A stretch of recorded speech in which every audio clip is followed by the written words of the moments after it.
Well, welcome back to another episode of Who the F***, the show that aims to take a deep dive into some of the acts performing across festival season 2021. In today's episode, we're looking at the iconic Gerry Cinnamon.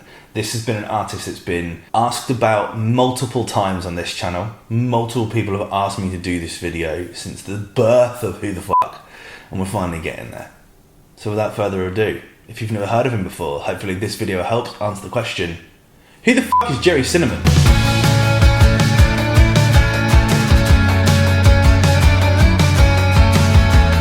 Gerald Crosby, better known as Gerry Cinnamon to his fans, is from Glasgow, Scotland. Genre-wise, he's described as indie rock, indie folk, folk rock, anti-folk.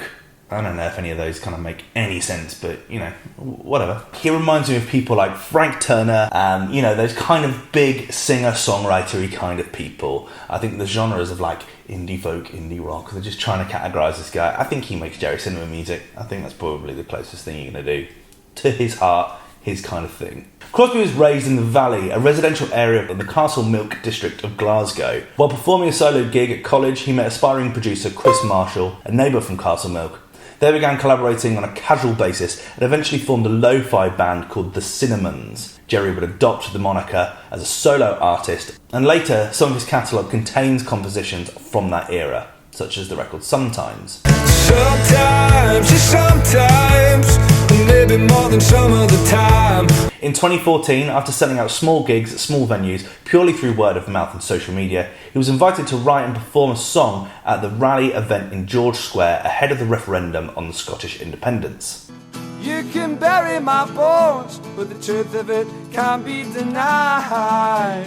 Hope and Fear was released as a single and introduced him to a much wider audience. In 2015, he would appear on the record Campfire Vampire and was booked to play the Tea Break stage at Tea in the Park, a lifelong goal of his. In July 2016, he was again booked to play Tea in the Park, this time at the King Tut's Wawa tent stage, packing the stage out at 2 p.m, proving his audience was growing organically. In November, he would go on to sell out Glasgow's O2 ABC. He did this without signing a single record deal. The promotion for this event consisted of one single message on his Facebook profile: it's a 1,300 cap venue. In 2017, he appeared at the King Tut stage at Transmit Festival, the new Tea in the Park, which again has a healthy crowd. It's also one of the biggest festivals in the country. Like, it's one of Scotland's biggest festivals. It's such a massive thing. And in September, would release his debut album, Erratic Cinematic. The record was released after a crowdfunding campaign, which is just brilliant. I love it when artists do that. I love it when they don't have to go and speak to different, like, record companies. It just means they get to do it themselves. And the fans get what the artist wants to give out. It's brilliant. It quickly rose to the #1 in the UK iTunes chart for singer-songwriters, briefly outselling Ed Sheeran, which is no joke. The album would include records Sometimes and fan favourite Belter. He is a belter. He would go on to sell out the Barrowland Ballroom in Glasgow in a matter of hours, which is a 1,900 cap venue, the first unsigned artist to do so. In 2018, he once again returned to Transmit Festival, this time playing a much higher and later slot just after Jay Huss had cancelled the show. I think that was because he got arrested. I could be wrong. He would go on to form the record Discoland,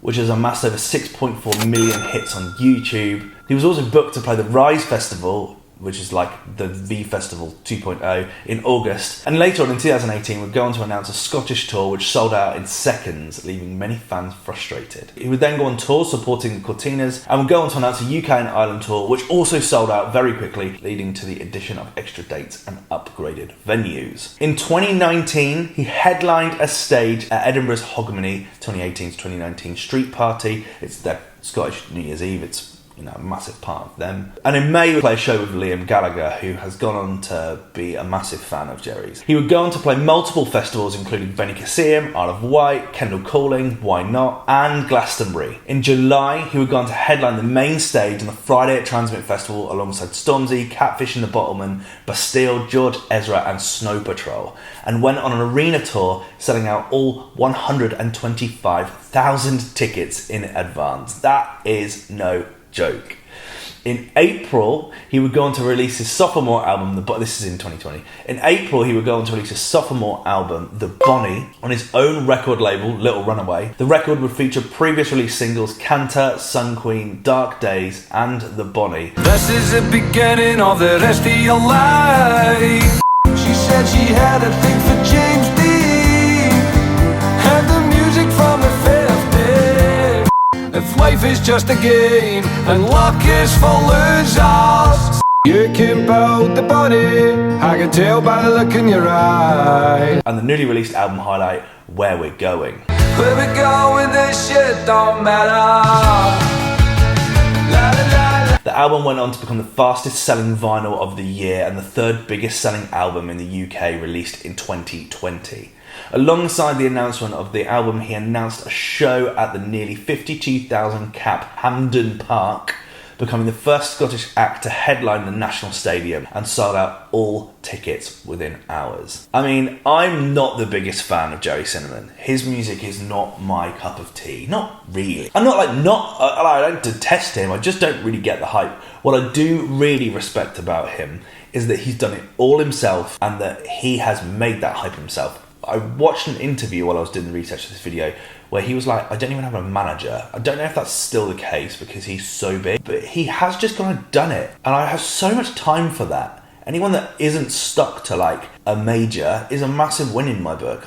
I'm not the biggest fan of that. So I think that anyone goes in to do what he's done is really incredible. Do I think he deserves to be second on the bill under Liam? No. I guess that kind of makes him third. But then that kind of makes Wolf Alice fifth. And Wolf Alice are way bigger.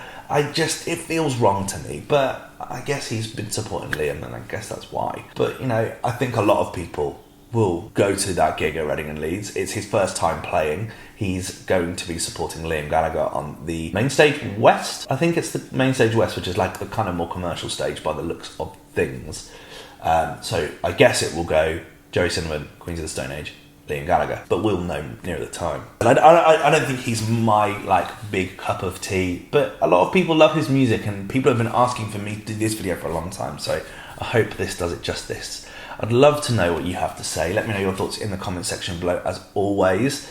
And I want to know if you're going to be going to see his gig. Have you seen him perform before? Are you excited to see him play at this year's festival? Let me know in the comment section below as always, and I will see you in the next one. Cheers.